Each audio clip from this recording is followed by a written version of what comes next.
In 1975, 1 out of every 4 bicycles sold in America was a Schwinn. They were still built on Kostner Avenue in Chicago, where a foreman signed off on every weld. Your dad's came from the end of that era, when a Schwinn still meant Chicago steel and a shop that stood behind it. You saw it before anyone said a word. Christmas morning, 1973, or 71, or 76. It could have been any year. What mattered was the garage door rolling up, the light hitting the chrome, and everything else dropping away. The handlebar ended in a grip with a red streamer you had not noticed yet. The banana seat was gold. The frame was cool lemon yellow, or flamboyant red, or copper tone, and it caught the December light in a way that made your chest hurt. Your dad stood behind you with his coffee. He had been up since 5. He had not slept much. He was not going to tell you that he had put the bike on layaway in September and paid it off in November. He was not going to tell you what it cost. He was just going to watch your face. You walked toward it like it might disappear if you moved too fast. The chrome fender had a slight curl at the end. The Stingray badge on the chain guard caught the light. You touched the ape hanger handlebars and they were cold, the chrome already pulling the December out of the air. The banana seat had a ridge down the middle that you would ignore for the first 6 months. The coaster brake pedal was on the left. You already knew which one it was. Your dad set his coffee on the hood of the station wagon. He put both hands on the seat. "Okay," he said, "don't turn too fast." You rode to the end of the driveway and back. He was still there when you turned around. He had his hands in his pockets. He was watching you the way fathers watch their kids do something for the first time. You turned around again. This time you went farther. That was the beginning. The cards in the spokes came first.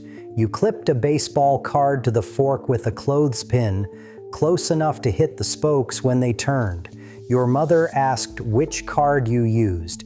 You said it was a catcher from '69 you did not care about. She nodded.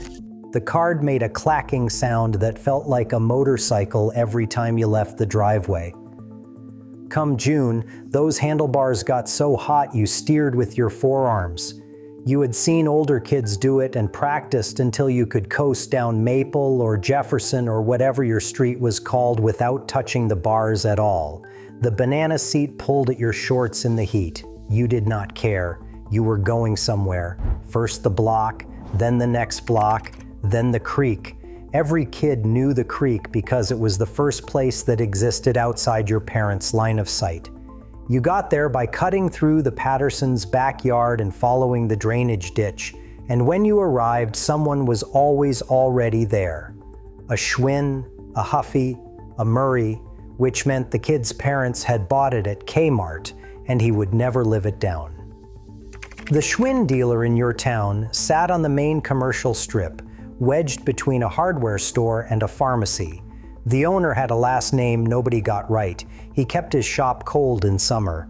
The floor smelled like rubber, machine oil, and something else you could never name. The bikes hung on the wall above the parts counter, and the parts counter had a glass top, and under the glass were brake cables and chrome hardware and little Schwinn badges you could add to a frame.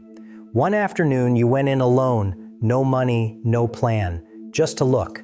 The owner stepped out from the back, rag in hand, and just watched. He watched you study the orange crate hanging on the wall for about 3 minutes. Then he said, "That's the 5-speed, stick shifter on the top tube." He pulled it down and let you hold it. It was heavier than you expected. The shifter clicked through the positions with a mechanical certainty that felt expensive. He put it back on the wall and went to the back again without another word. You stood there for another 5 minutes, then you went home. The next month you went back just to hear the shifter click again. The owner didn't say anything, he just pulled the crate down and handed it over. He knew which kids were dreaming and which ones were serious. He could tell by the way a kid held the frame. The layaway plan worked like this. Your dad came in sometime in August, put 20% down, and paid the rest in monthly installments. He never mentioned it in front of you. The owner wrote the figures in a ledger behind the counter. When December came, the bike appeared in the garage before dawn, fully assembled, the owner having put it together himself the previous afternoon. In a few years, nobody at Schwinn would. You didn't know any of this. You just knew it was there Christmas morning, and your dad's hands were on the seat. By the time you were 10 or 11, you'd learned that the Stingray's banana seat stuck to the back of your thighs in August, that the coaster brake had a metallic grind that told you how hard you were stopping, and that the ape hanger handlebars made going downhill feel faster than it was. You couldn't put words on it at 11, but the Schwinn meant something. Every kid on the block felt it. A Schwinn Stingray meant your father had gone to the dealer and signed a form and made payments. He'd chosen something built to last. A Huffy from the Sears catalog carried a different signal. You couldn't explain it, you just knew. Then the Crate series arrived and the stakes got higher. The orange Crate had a 5-speed stick shifter on the top tube, a rear spring shock, chrome fenders curving over fat back tires. The first time you saw one, you pulled over and stood on the sidewalk and watched until it was out of sight. The apple Crate came in red, the lemon peeler in yellow. Kids who had one didn't need to say anything about it. You customized. You took the kickstand off because it added weight. You removed the chain guard. You replaced the stock grips with foam ones from the dealer, then wrapped the handlebars in black electrical tape when the foam wore through. You took the reflectors off the wheels because they rattled. Your mother asked about the reflectors. You said they'd fallen off. The paper route started the summer you turned 12. 31 customers on a 2-mile loop. You had a canvas bag that hung over the handlebars. When it was full, it pulled the steering sideways. You compensated without even thinking about it. Collection day was Friday. You knocked on doors and wrote the amounts in a small spiral notebook. The ones who paid in cash let you keep the coins. The ones who said, "Come back tomorrow," usually meant it. By August, you had $18 in a coffee can your mother gave you. You kept it on the shelf above the workbench in the garage. Every Sunday night, you counted it and put it back. You'd decided you were saving for the Schwinn Scrambler, which was $89 at the dealer, but you were open to other conclusions. October, $34. Thanksgiving, $47. You'd added a neighbor's lawn to the route and babysat one Friday in September when your regular paper customers were at a block party. Your dad drove you to the dealer the Saturday after Christmas. You had $61 in an envelope you'd been carrying in your jacket pocket for 4 days. The owner counted it at the register while you watched. He said 14 short, eyes on the register. Your dad put a 10 and a 5 on the counter without saying anything. You said you'd pay him back. He said, "I know." The owner built the bike while you waited. You sat on a stool near the parts counter and watched him work. It took 40 minutes. He didn't rush. When he was done, he wiped down the frame with a clean rag and walked it to the front of the shop. You rode it home in January cold, your dad following in the station wagon with the hazards on. The ramps came the summer you turned 12 or 13. Somebody's older brother brought home a sheet of plywood and 2 cinder blocks and propped one end against the other. That was the ramp. You studied it for about 45 seconds before the first kid went off the end. The landing was rough because the driveway was rough and he didn't stick it, and the Schwinn's front fork clattered against the concrete. He got up, brushed the gravel out of his palm, and went again.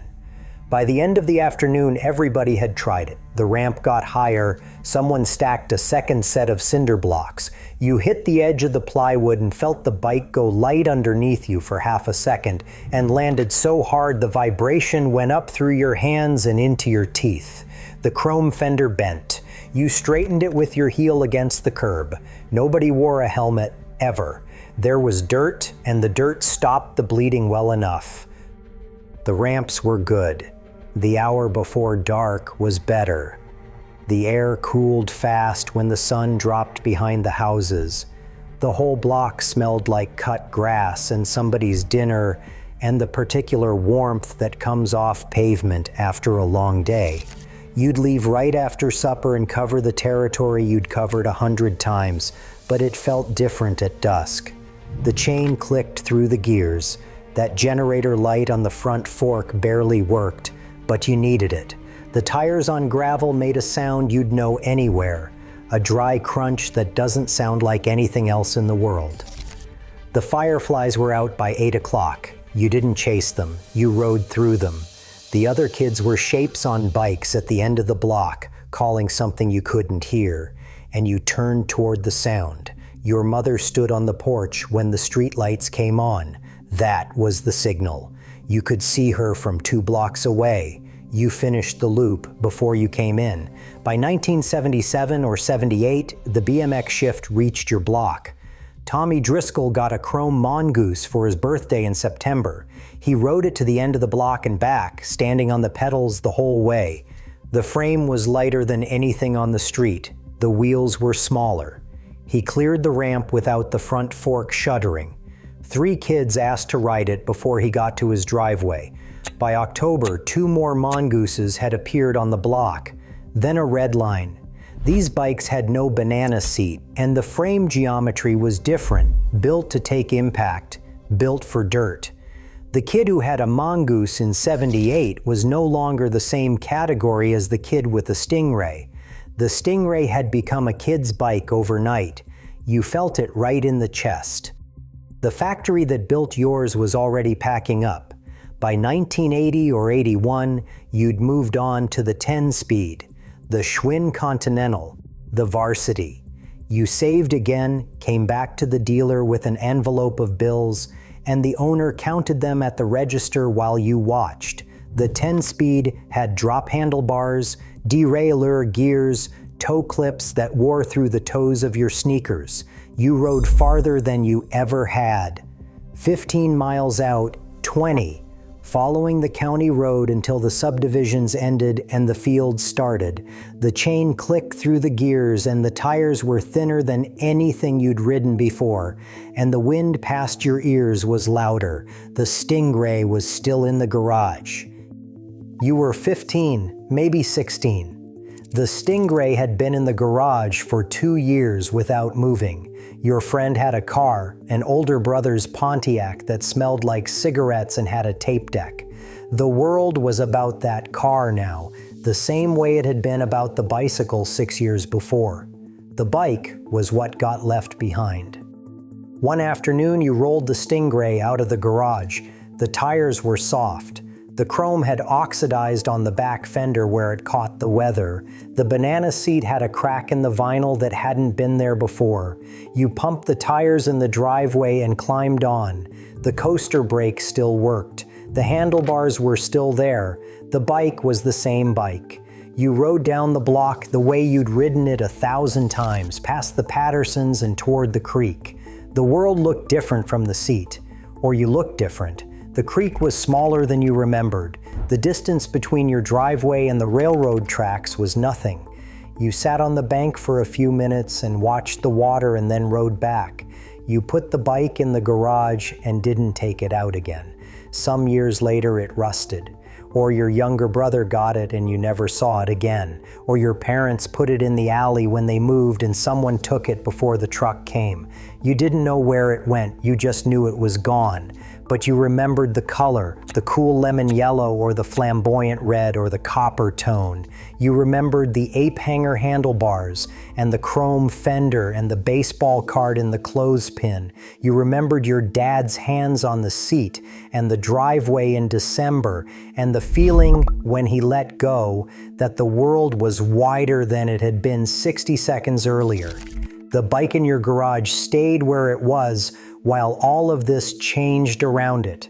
By 1975, Panasonic in Japan was building some Schwinn models. The frames came off the ship with Schwinn badges welded on. The dealer couldn't tell from looking. You couldn't either. Ed Schwinn, who ran the company after his grandfather and his father, moved production to Greenville, Mississippi in 1980 to break the Chicago Union. The workers in Greenville were cheaper. They were also less experienced. The frames got heavier. The welds weren't what they'd been on Kostner Avenue. By the mid-1980s, giant manufacturing in Taiwan was building Schwinn frames. Ed Schwinn had signed away the production specs, the sourcing, and the manufacturing know-how to an overseas factory. Giant used those specifications to build their own competing line and kept the knowledge. Ed Schwinn had given away the thing that made the bike worth having. The Schwinn in the store in 1986 looked the same as the one in your garage. The badge was correct. The colors were the same. The bike was not the same bike. Your dad would have known the difference. He had put his hands on enough of them. After the bankruptcy, Schwinn passed from owner to owner until it was just a badge any parent could buy at Walmart for $89. The frame came from a factory in China. The bike your dad put on layaway in September cost him 3 months of payments at a shop where the owner knew your name and assembled it himself the night before Christmas. That bike does not exist anymore. Your dad paid for a promise. The company took the money and moved that promise overseas. The owner of the Schwinn Dealer on the main strip knew it. The 1,800 workers on Kostner Avenue knew it. Your dad saved for months. He got it right. The company that took his money did not. The Stingray is out there somewhere, on a collector's garage wall, a rust pile behind a shed in Ohio or Indiana or wherever the house was. A kid's attic find, chrome clouded over, the streamer still in the grip. Somebody is working on one right now. The original Cool Lemon paint underneath 3 layers of primer. The banana seat cracked but there. You remember the color. You remember the morning the garage door went up and the December light hit the chrome fender. You remember your dad's hands on the seat and then the driveway. And then you were moving. And then you were farther from the house than you'd been on your own before. He watched until you turned the corner. He was still holding his coffee when you came back.